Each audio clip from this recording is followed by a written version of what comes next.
Fire, go higher, wherever we are. Baby monster girls got that whoop, whoop, ah. Fire, go higher, wherever we are. Baby monster girls got that whoop, whoop. So today we're going to explore something super cool. Yes, how artists use recycled materials to make amazing art. Imagine turning trash into something beautiful. Not just food is also about the helping the environment. And baby will get inspired to clean our rooms. Okay, let's start with our first stop. Follow us.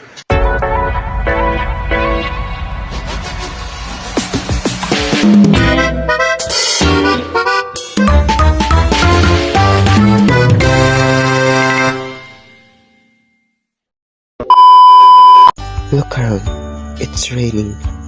Plastic bottles, food wrappers, bags on the ground. This trash isn't just ugly. It's a message. It's saying, hey, something is wrong with how we treat the earth. This bottle, it can be more than just trash. It can be a reminder to reduce waste, protect nature, and think before we throw something away.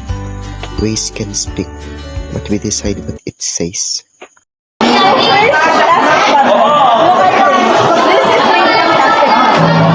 Instead of throwing them away, the artist is stuck and shaped them into this giant tower.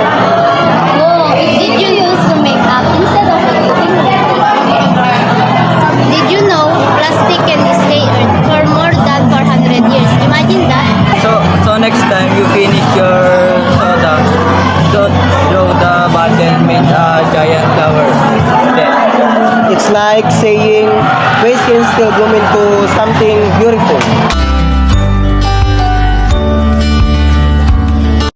So next is papers. Here's one myth of old people. Normally just how this away, but recycling paper saves trees.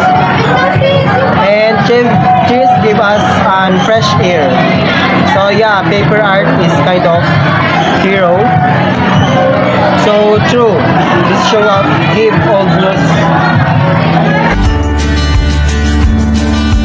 Canon button. Uy, what's that? You're out of fucking best. Look at this mural made from buttons. Teamwork makes art more fun, faster to finish, and even more beautiful. Plus, learn from each other and feel proud of what we make together. In the end, it's not just about the artwork, it's about the memories. A person that doesn't help in this project, there's someone there. Like Skip, one person that doesn't help you.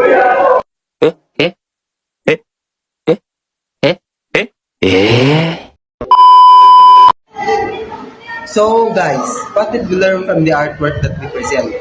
That waste is not always a waste, it can be art.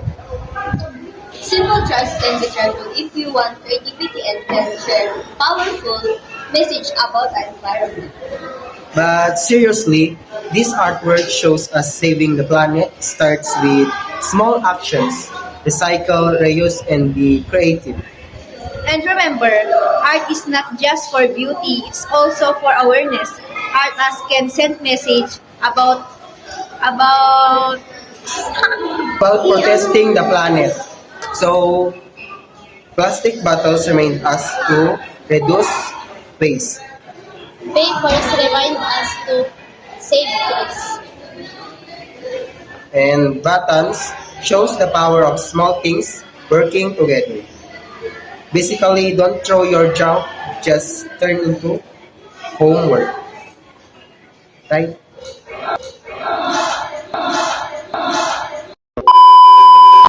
That's it for today's vlog.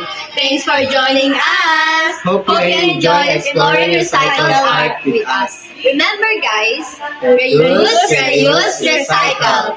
And of course, like, share, and subscribe. Bye. 1, 2, 3. Thank Thank you. Fire, go higher,